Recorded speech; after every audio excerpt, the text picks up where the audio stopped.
Hello students, question number 21 from JEE Main 2021, 26 August, shift 1. The question is, let z is equal to 1 minus iota root 3 upon 2, where iota is under root minus 1. Then the value of इस expression का value क्या होगा ये बताना है. तो basically यहाँ पर अगर लिखा हुआ है देखें तो ये लिखा हुआ है 21 प्लस, इसको एक बार में अगर लिखा जाए समेशन के फॉर्म में तो ये लिखा हुआ है समेशन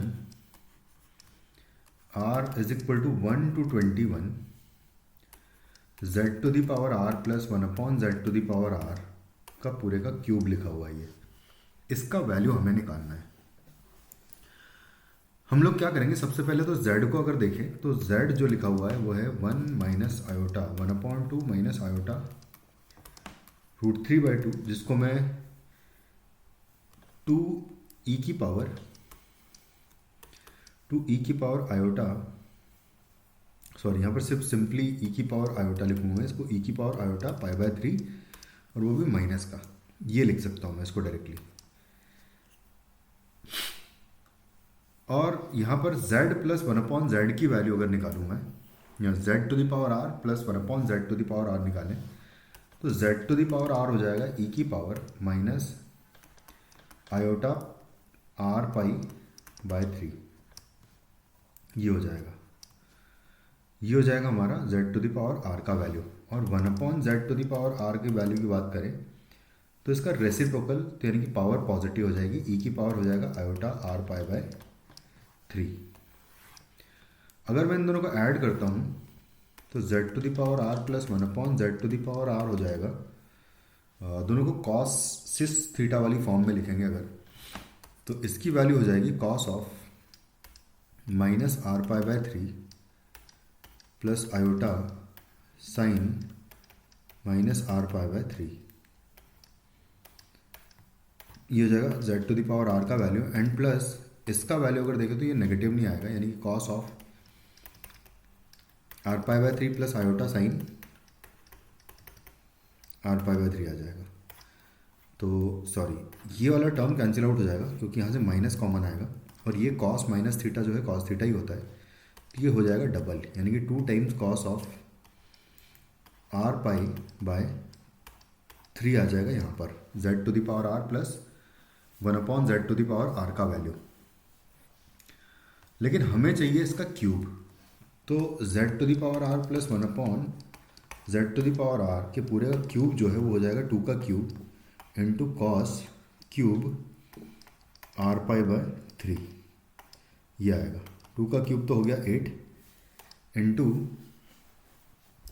जो कॉस क्यूब थीटा है, इसको अगर थीटा अज्यूम करता हूँ मैं तो कॉस क्यूब थीटा की वैल्यू जो है 3 थीटा के फॉर्मूले में आती है, जो कि कॉस 3 थीटा होता है 4 cos cube theta minus 3 cos theta.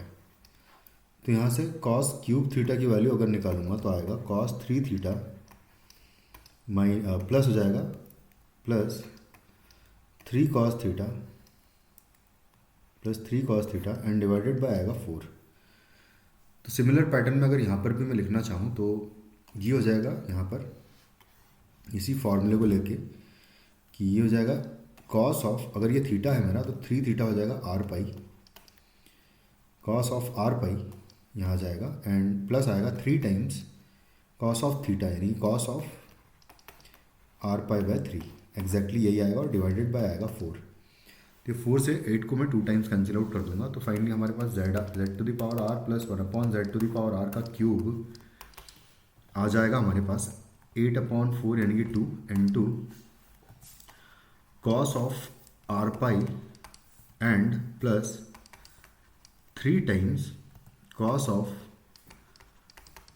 r π/3. ये आ जाएगा. अब हमें जो वैल्यू निकालनी है उसको लिखूँ अगर मैं, तो वो है 21 plus summation r is equal to 1 to 21 of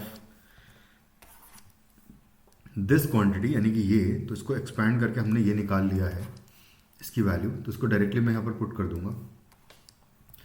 तो इसकी वैल्यू हो जाएगी 2 into cos r π plus 3 times cos are pi by 3, ये आ जाएगा। उसके बाद मैं डायरेक्टली बस अब थोड़ा सा ऑब्जर्वेशन करें अगर यहाँ, तो आर की वैल्यू अगर 1 पुट करूँगा यहाँ पर तो कॉस पाई बनेगा, कॉस पाई -1 होता है। जब आर की वैल्यू 2 पुट करूँगा यहाँ पर तो कॉस 2 पाई बनेगा जो कि +1 होता है। फिर कॉस 3 पाई आएगा जो कि -1, फिर कॉस 4 पाई जो कि +1 से लेके अगर पेयरिंग करें तो 20 तक वाले जो भी नंबर्स होंगे 1 से 20 तक अगर पुट करूँगा आर की वैल्यू तो वो सारे आपस में कैंसिल आउट हो जाएंगे। उसके बाद जब 21 पुट करूँगा तो सिर्फ वो एक बचेगा, यानी कि यहाँ 2 अगर कॉमन ले लूँ तो जो समेशन कॉस आर पाई है plus summation cos plus 3 times summation cos are pi by 3 है, इसमें भी बिल्कुल सेम पैटर्न यही फॉलो होगा। 1 से 21 है यहाँ पर भी और यहाँ पर भी 1 से 21 है, तो हो जाएगा 21 + 2 इंटू, यहाँ पर क्या आएगा बताता हूँ मैं। यहाँ पर सबसे पहले -1 आएगा, फिर +1 आएगा, फिर -1 आएगा, फिर +1 आएगा, से लेके लास्ट में यहाँ पर -1 आएगा। तो ये 21 टाइम्स लिखा हुआ रहेगा, तो यानी -1 लास्ट में एक बच जाएगा और +3 टाइम्स यहाँ पर अगर देखें तो जब 1 पुट करूँगा तो π/3 यानी कि 1/2, फिर आएगा -1/2 2 π/3 पर, फिर आएगा +1/2, फिर आएगा -1/2। तो इस तरीके से हमें इसकी वैल्यू मिल जाएगी यहाँ से। अच्छा नहीं, एक बात है, यहाँ पर तो 3 के पेयर्स बनेंगे बेसिकली, कि 1/2 सबसे पहले आएगा, फिर -1/2, उसके बाद जब मैं आर की वैल्यू 3 पुट करूँगा तो कॉस पाई आएगा, यानी कि आएगा -1। कुछ इस तरीके से कहानी आएगी यहाँ। तो उसके बाद फिर नेक्स्ट इसी तरीके से देखेंगे तो आएगा प्लस, फिर थोड़ा सा चेंज होगा पैटर्न में। पैटर्न में चेंज तब होगा जब यहाँ पर हम, क्योंकि उसके बाद 2 बार -1/2 आएगा, मतलब -1 आ गया। उसके बाद फिर जब आप 3 के बाद 4 पुट करोगे तो कॉस 4 π/3 पाई प्लस π/3 होता है, उस पर भी कॉस नेगेटिव ही आएगा, यानी कि -1/2 ही आएगा वहाँ पर भी।